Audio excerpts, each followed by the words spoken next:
As a Jesus follower, how fruitful is your life? Do you ever wish you could be more fruitful? Does Jesus give us any clues on how we might become more fruitful? Unlike the other Gospels, John doesn't describe the last Passover meal Jesus had with his disciples. What he does do, however, is he shares with us the conversation that Jesus had with them that night. In the so-called Upper Room Discourse, Jesus said, "I am the true vine." Here's Jesus using another agricultural image. No doubt his listeners were familiar with grapevines and the fruit they produced, but having grown up with the Old Testament, the image of the vine went so much deeper.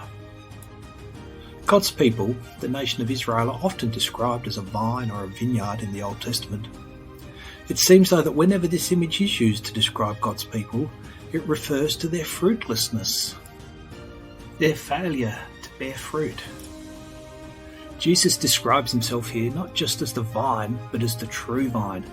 It seems he's intentionally contrasting himself with the people of Israel.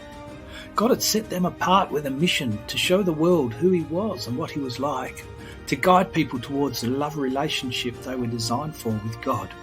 But they'd proven fruitless in this mission, and now Jesus declares himself to be the true vine, the fulfillment of Israel's purpose.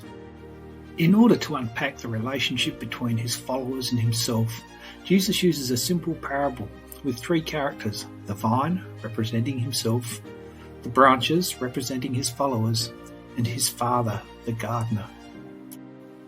The term gardener here doesn't describe a farmer who just tends to seasonal tasks each year, but rather it refers to the keeper of vines. Vines require regular attention. The vine keeper or the gardener will regularly move through the vineyard checking on the vines. He looks for those branches which don't have capacity to produce fruit. He cuts them out and puts them on the fire to be burned. What other use is there for fruitless vine branches? But it's not just the fruitless branches he trims. Those branches that bear fruit, he prunes them as well so that they can be even more fruitful. If we take this parable literally, we need to ask ourselves what pruning might look like. Imagine if those branches could feel, experience emotion. I can't imagine that the branches would enjoy the pruning process. Speaking directly to his disciples, Jesus tells them, "You are already clean." In English, we might be tempted to think that Jesus is mixing his metaphors here. Those who study the ancient languages, they tell us that this word translated clean, when Jesus uses it, he's drawing on the language of pruning. Jesus is saying, "You are already pruned." How did the disciples find themselves in this clean or pruned state? Jesus tells them that it was through the words he had spoken to them. You know, if we want to be pruned into the shape the gardener has for us, maybe we'll need to take seriously the words of Jesus. And then Jesus comes to his punchline, the heart of this parable. "I am the vine," he says, "you are the branches. If you remain in me and I remain in you, you will bear much fruit. Apart from me, you can do nothing. If anyone does not remain in me, he's like the branch that's thrown away. It withers and is burned in the fire." Sometimes the simplest of statements are the most profound. Have a listen to what Jesus is saying here. Unless a branch is attached to the vine, it won't produce fruit. Unless we're attached, abiding in, remaining in Jesus, we shouldn't expect to bear fruit either. In fact, Jesus says, "Without me, you can do nothing." So here's my challenge. When I don't see fruit for my effort, my natural instinct is to try harder, to strategize more, to put in more effort. Jesus reminds me that my efforts won't cut it. The only thing that will make any difference is my willingness to abide in Jesus and to know that Jesus is abiding in me. I need to always be learning what it means to come back to the vine, to Jesus, to abide in him, to remain in him, to live my life in his life and make way for him to live his life through me.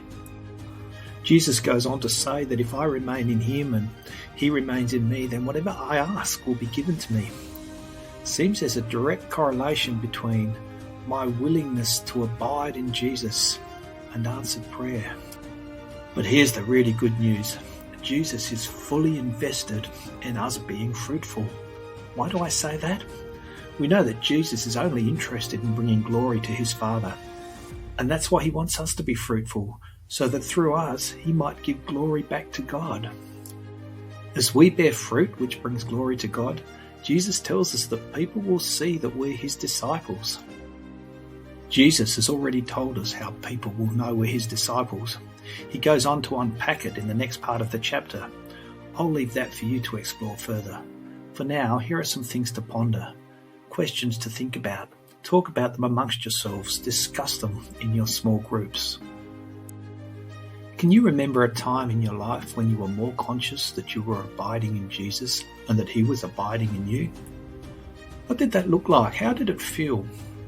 And if you're not feeling that closeness of connection to the vine at this time in your life, what has changed for you? And what might it look like to seek reconnection? Can you remember a time in your life when you were producing more fruit? What did that look like? What might it look like for you to be more fruitful now? Have you struggled with unanswered prayer? If you are more conscious of your connection with the vine, how might that connection shape the way you pray? Imagine if together, as God's people, we might be able to live out our lives in such a way that we were so connected to the vine, so connected to Jesus and his life in us and through us, that people had no doubt that we were his followers. What might that look like? How fruitful could it be?